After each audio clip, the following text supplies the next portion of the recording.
Satu benda yang legend macam kita ni. Tengok ni, stabilizer ni terbuka guys. Macam banyak problem je A180 ni. Planning kita orang hari ni nanti. Okay guys, hari ni kita ada satu kereta yang memang legend, W176. Kalau tak tahu apa legend, kita buka dalam dulu. Hari ni kita buat dekat tepi rumah orang lah. Kita orang kan bengkel bawah pokok guys, tapi pokok tak ada hari ni. Jom kita akan tunjuk servis dari awal sampai habis. Untuk minor servis, kita kena drain minyak dulu, buka oil filter kat bawah.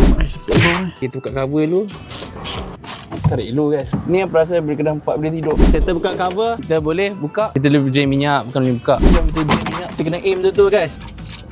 Oh. Ni macam kopi O. Cuba korang zoom sikit. Nampak tak? Kopi O kau dia bagi. Banyak kereta ni problem dia ni. Tapi survive. Sebab apa? Dia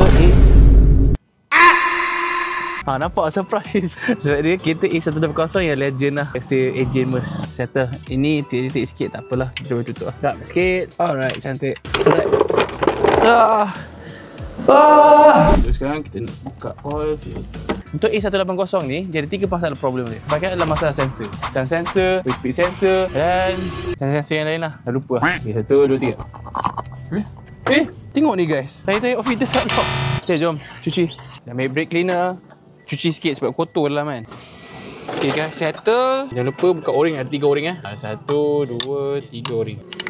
Ketiga dah buka. Kita nak pasang oil filter baru. Yang kita kena make sure oil filter tak cabut daripada dia punya housing dia.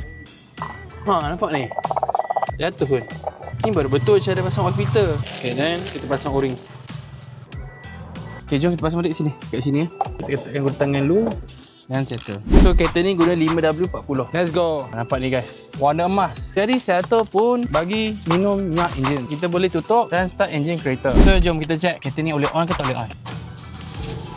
Bunyi dah lain guys. Tak ada bunyi Anyways guys, siapa nak CV yang bijak tu boleh. Sekarang tengah ada promo 12-12 dengan 12-1. Untuk kereta konti kita charge dalam 460. Kereta JDM kita charge dalam RM299 sahaja termasuk transport guys. Macam hari ni kita buat bangi all in. Apa-apa nak servis kereta dekat rumah, dekat pejabat, dekat mana-mana, genting ke mana-mana, Roger je bijak tu